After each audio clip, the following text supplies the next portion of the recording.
In addition, how can Islam enfranchise women when it continue enfranchise women when it continue to treat women as inferiors, especially like for example with polygamy? What are your thoughts on that? Well, I don't think. I mean, there's a difference between treating a woman as inferior and the whole and the issue of polygamy. Obviously, if women are treated as inferior, there's a problem. I mean, because they will not be listened to, they will not be consulted, they will be excluded from decision making, and that's wrong. It's a problem. The Prophet Muhammad, peace be upon him, he consulted with women, not just with his relatives, but there were other women who he would, senior women in the community, whose advice he would get. So women have a place in the community, and they shouldn't be looked at as inferior to men in any case. That needs to be corrected if that happens.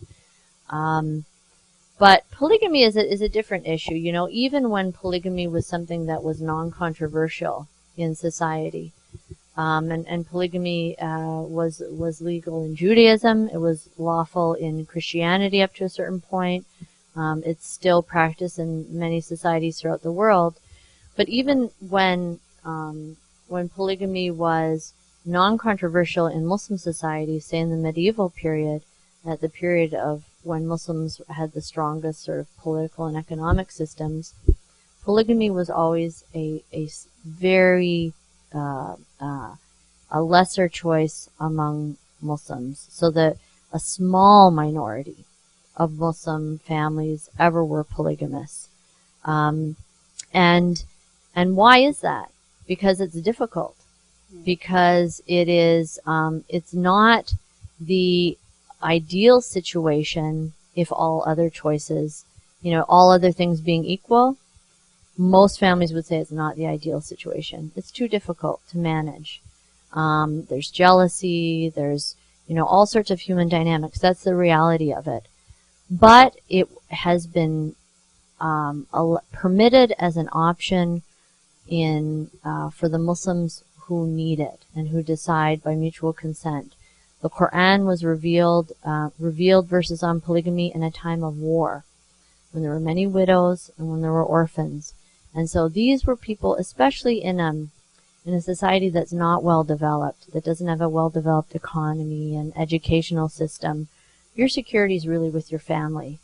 And widows and orphans, of course, we know both in the Quran and in the Bible, there's a lot of talk about taking care of widows and orphans. Why is that? Because they're so vulnerable in any society, but especially in a kind of underdeveloped society. So polygamy allowed for that kind of stability. But, you know, what we find is that most people want a relationship that is a deep and intense love and friendship between a man and a woman. And that's why the vast majority of Muslims will choose that. But here and there, where there are situations of war, refugees, upheaval, that sometimes marriage is not necessarily about love and friendship and companionship. It's about finding some stability in a chaotic situation. And they'll continue, you know, to take that choice.